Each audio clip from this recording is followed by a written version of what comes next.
내 인생의 네, 우리 곁에 있는 분들 인사 한번 더 할까요? 예수님의 이름으로 환영합니다. 예수님의 이름으로 사랑하고 축복합니다. 예수님의 이름으로 사랑하고 축복합니다. 축복합니다. 반갑습니다. 네, 오늘 말씀은 창세기 13장 2절로 4절 말씀만 우리 다 함께 보겠습니다. 봅니다. 시작. 아브라함에게 가축과 은과 금이 풍부하였더라. 그가 네게브에서부터 길을 떠나 베델에 이르며 베델과 아이 사이 곧 전에 장막 쳤던 곳에 이르니 그가 처음으로 제단을 쌓은 곳이라. 그가 거기서 여호와의 이름을 불렀더라. 아멘. 네, 오늘 본문은 믿음의 조상 아브라함이 이 제단을 쌓고 그곳에서 여호와 하나님의 이름을 불렀다는 이야기죠. 자, 어떤 일들이 있었는지 함께 살펴보고 은혜를 나누도록 하겠습니다. 함께 봅니다. 시작. 시작의 제단. 네, 우리 많이 아시겠지만 이 아브라함은 75세에 네, 하나님의 말씀에 순종해 길을 나섰죠. 자, 이렇게 길을 떠난 아브라함은 마침내 가나안 땅에 들어가게 됩니다. 자, 그곳에 도착하자마자 이 아브라함이 제일 먼저 한 일은 바로 여호와 하나님께 제단을 쌓은 것입니다. 자, 그 후로도 이 가나안 여러 지역으로 옮겨 다니면서 어김없이 아브라함이 제단을 쌓았더랬습니다. 말씀 함께 볼까요? 시작. 거기서 베델 동쪽 산으로 옮겨 장막을 치니 서쪽은 베델이요 동쪽은 아이라. 그가 그곳에서 여호와께 제단을 쌓고 여호와의 이름을 부르더니 아멘. 자, 여기서 제단을 쌓고 여호와의 이름을 부른다고 할 때 이 부른다는 말이 바로 저기 보시는 대로 히브리어로 카라라고 하는 단어입니다. 이 단어는 누군가를 부른다는 뜻과 함께 초청하다는 의미도 가지고 있습니다. 그래서 아브라함이 제단을 쌓고 하나님을 힘의 이름을 불렀다. 이것은 하나님을 자신의 삶으로 초청해서 섬겼다. 이렇게 해석할 수 있는 거죠. 자, 오늘날로 치면 자기가 살아가는 모든 영역에서 예배의 제단, 기도의 제단을 쌓아서 하나님 나라를 선포한 것이 됩니다. 이렇게 하나님이 누군가의 삶의 중심에 찾아오게 되시면 어떤 일이 일어납니까? 바로 그 사람 자체가 하나님이 통치하시는 이 하나님의 나라가 됩니다. 자, 이런 것을 우리가 영적인 각성 상태, 각성의 삶이라고 할 수 있는데요. 우리 역시 마찬가지죠. 우리도 만약에 항상 새로운 일이나 직장, 학교 이런 일들이 생긴다면 이 아브라함처럼 시작의 제단을 쌓아야 합니다. 그렇게 해야지 하나님이 그 사람의 삶을 통치할 수 있다는 거죠. 자, 그런데 이후에 아브라함에게 문제가 생깁니다. 바로 이 젖과 꿀이 흐른다고 할 만큼 비옥한 땅이라고 소문났던 이 가나안 지역에 생각지도 못했던 이 가뭄이 찾아온 것입니다. 이 목축을 하던 아브라함은 가뭄으로부터 자기 가족을 지키고 또 짐승들이 먹을 풀과 마실 물들이 있어야 되니까요. 그것을 찾아서 이집트라고 하는 지역으로 가기로 결정을 합니다. 이 고대로부터 이집트는 나일강이 만든 비옥한 삼각주의 토지를 가지고 있어서 이 풍요의 땅이라 불리던 곳입니다. 뭐 이제 세계 몇 대 문명 발상지 이렇게 하면은 이집트 꼽히는 거 아시죠? 나일강 주변. 그만큼 비옥한 땅이어서 그렇습니다. 하지만 성경에서는 이집트를 이 소돔과 고모라 이런 곳과 더불어서 죄악의 땅, 이 타락한 세상을 대표하는 것으로 사용되고 있습니다. 절대 성경에서 이집트, 애굽이라고 표현을 쓰는데 좋게 이야기하는 것이 없습니다.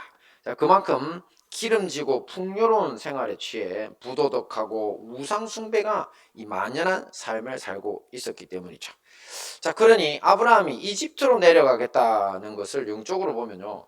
결국 하나님만 바라보고 있는 것이 힘드니까 이 세상의 안락함을 찾아서 도피하겠다는 것과 같은 겁니다. 이것은 심각한 실수고 또 영적 무지에 빠진 상태라고 할 수 있습니다. 자, 이런 상태다 보니 이렇게 영적 무지에 빠지면 바로 삶으로 드러납니다. 자, 아브라함이 이집트로 내려가면서 자기 아내인 사라에게 부탁을 하죠. 누가 묻거든 나를 남편이라고 부르지 말고 오빠라고 해라. 네, 부탁을 하죠. 왜? 이 아름다운 아내를 빼앗기 위해서 이집트 사람들이 자신을 죽일지도 모른다는 이 두려움이 사로잡혔기 때문입니다. 그 전에 제단을 쌓을 때는 하나님이 자기를 지켜주신다는 그 믿음으로 그 먼 길을 왔던 아브라함인데 말이죠. 그래서 이런 두려움에 빠져가지고 인간적인 술수를 쓰는 겁니다. 남편 아니라 오빠라 해라. 자, 오늘 아브라함이 칭찬받는 이유가 뭐라고요? 바로 믿음 때문입니다. 자, 이 믿음이라는 것은 어떤 존재를 믿는다 아닙니다. 그것도 들어갈 수 있지만 더 중요한 본질적인 것은 신뢰입니다. 신뢰. 우리가 누구를 믿는다 하면서 신뢰하지 않는다면 거짓말입니다. 그건 우리의 신앙의 믿음하고 아무 상관없는 믿음이죠. 그것은. 자, 그래서 아브라함이 처음에 하나님에 대한 신뢰를 가지고 조금 전에 말씀드린 것처럼 먼 고향 땅에서 자기가 쌓아온 모든 것을 버리고 여행해서 가나안까지 들어왔던 사람인데, 그래서 우리가 아브라함을 순종의 사람이라고 하거나 뭐 믿음의 조상이라고까지 칭송을 하고 있죠. 자, 그런 아브라함이었는데도 불구하고 그가 이집트로 내려갈 때는 믿음의 모습은 온데간데 없죠. 제단을 쌓으면서 하나님께 묻는 모습도 보이지 않습니다. 자, 그런데 참으로 놀라운 일은요, 바로 이런 믿음 없는 모습, 인간적 술수에 의지하게 되면요, 그 순간 사탄 마귀에게 공격할 틈을 내어주게 된다는 것입니다. 이 아브라함이 이집트에서 자리를 잡자마자 난데없습니다. 아니, 이집트 얼마나 큰 땅인데 그 저녁에 아브라함의 아내 사라의 소식이 퍼지기 시작합니다. 세상에 그런 미모가 없다. 오늘날로 치면 갑자기 유명 연예인이 된 것 같습니다. 그 소문이 얼마나 멀리 갔는지 이집트의 왕궁에까지 전해져서요, 이제 파라오의 대신들도 한번 찾아와서 그 미모를 한번 쳐다보고 가고, 우와 이렇게 하면서 그 파라오에게까지 가서 세상에 어디 저기 그 가나안 땅에 어떤 처자가 하나 내려왔는데, 오빠를 따라서 오빠라고 했으니까 내려왔는데 진짜 예쁘더라고. 이때까지 못 만나보면 미인이더라고 하니까 어떻겠습니까? 파라오가 신이 나가지고, 자, 그 양과 소와 나귀와 낙타, 노비, 또 수많은 금과 은 등 엄청난 혼인 지참금을 보내서 사라를 그만 자기 아내로 맞아 왕궁으로 데려가 버립니다. 이걸 거절할 수가 있습니까? 없습니까? 없지요. 그 자기 누이라고 했는데 왕이 혼인하겠다는데, 그 나라의 왕이, 그것도 파라오는 최고 이제 그거죠. 역사상 아마 최대 권리를 누렸던 그런 왕들, 지위를 누렸던 왕들 중에 아닌데, 권세. 그 거절하면 뭐 아브라함 감옥은 그 자체로 죽임이죠.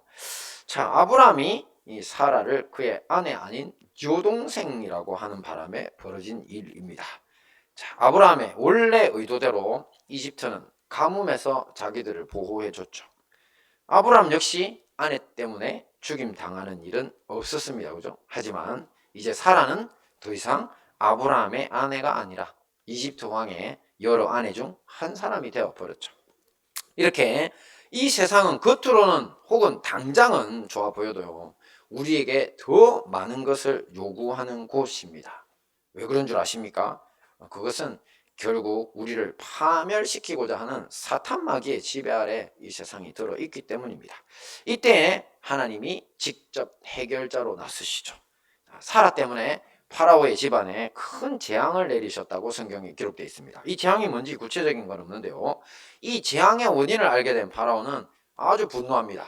그래서 아브라함을 불러다가, 아니 왜 사라를 네 아내인데 아내라고 말하지 않았냐, 그러면서 아주 심하게 화를 내죠. 그때 아브라함도 뭐라고 했는지 압니까? 이복 누이라고 했습니다. 사실 믿는 구석이 있었던 거지. 사실 사라는 이복 누이입니다. 네. 자기의 진짜 동생이긴 해죠. 친동생은 아니라도. 자, 그렇게 변명을 합니다. 자, 그 변명 앞에 파로가 더 화가 났지만 하나님이 두려워서 아브라함에게 감히 어떻게 하지도 못하고, 이제 사라를 보고는 내가 몰라서 너를 데리고 온 거니까 위로금까지 얹어가지고 더 많은 은과 금과 이런 것들을 주면서 이제 네 남편에게 돌아가라, 그러면서 돌려보냅니다. 이 하나님 덕분에 겨우 큰 위기를 벗어날 수 있었던 거죠. 자, 이런 것을 재밌다고 해야 할지는 모르겠지만 사고는 아브라함이 치고 해결은 누가 해준다? 네, 하나님이 해주시는 모습을 볼 수 있죠. 그러니까 우리가 어릴 적에 사고는 우리가 치고 해결은 누가 해준다? 주로 엄마가 해주죠. 그죠? 네. 자, 그러니까 이런 걸 보면 아브라함도 이때는 아직 영적으로 미성숙한 사람이었다는 것을 알 수 있는 거죠. 자, 마지막 봅니다. 시작. 회복의 제단. 네, 아브라함은 이렇게 이집트에서 다시 나와가지고 자기 원래 살던 가나안으로 하나님이 주시겠다고 약속한 땅으로 돌아갑니다. 그러면서 특별히 처음 장막을 쳤던 그 장소로 돌아갔더랬습니다. 함께 볼까요? 시작. 그가 남방에서부터 발행하여 베델에 이르며 베델과 아이 사이 전에 장막 쳤던 곳에 이르니 그가 처음으로 단을 쌓은 곳이라. 그가 거기서 여호와의 이름을 불렀더라. 네, 그 장소가 어디라고요? 처음 장막을 쳤고 처음 단을 쌓은 곳. 그렇습니다.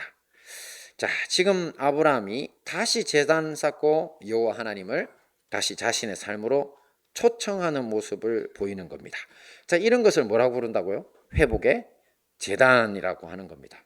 처음부터 계속 이 제단을 지키고 하나님을 끝까지 의지했다면 더 좋았겠지만, 자, 이렇게라도 돌아올 수 있었으니 감사한 일이죠. 성경 말씀은 이렇게 아브라함이 처음 장소로 돌아가 다시 제단을 쌓았다고만 기록되어 있습니다. 하지만 그것만은 아니었을 겁니다. 이집트에서 아브라함이 어떻게 지냈을까요? 아내를 뺏기고, 그죠? 어쩔 수 없는 비겁함으로 아내를 뺏기고 홀로 남아서 틀림없이 하나님께 부르짖었을 것입니다. 이 자기의 생각과 판단을 후회하고 하나님께 전적으로 매달렸을 것임에 틀림이 없습니다. 사실 그렇게 했다면 여기서부터가 바로 하나님께 다시 회복의 제단을 쌓는 순간입니다. 장소에 상관없이. 말씀 함께 봅니다. 시작. 지존무상하며 영원히 거하며 거룩하다 이름하는 자가 이같이 말씀하시되 내가 높고 거룩한 곳에 거하며 또한 통회하고 마음이 겸손한 자와 함께 거하나니 이는 겸손한 자의 영을 소성케 하며 통회하는 자의 마음을 소성케 하려 함이라. 아멘. 그렇습니다. 우리 하나님은 지존무상, 지극히 존귀해서 비길 자가 없는 분이시죠. 그리고 높고 거룩한 곳에 계신 분입니다. 하지만 저 말씀 그대로 하나님 하신 말씀이세요. 이사야서 내가 이 땅에 내려올 때가 있다고 하신 거예요. 언제라는 겁니까? 바로 통회하고 겸손한 사람과 함께 하셔서 그를 구해 주시기 위해서라는 겁니다.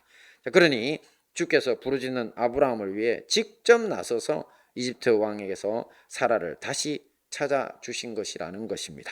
이렇게 회복의 제단은 하나님의 은혜로 누군가의 실수를 만회할 수 있는 길이 됩니다. 우리 역시 마찬가지입니다. 혹시 살다가 잘못된 판단이나 혹은 죄의 유혹에 빠져 넘어졌을 때 절대 포기해서는 안 됩니다.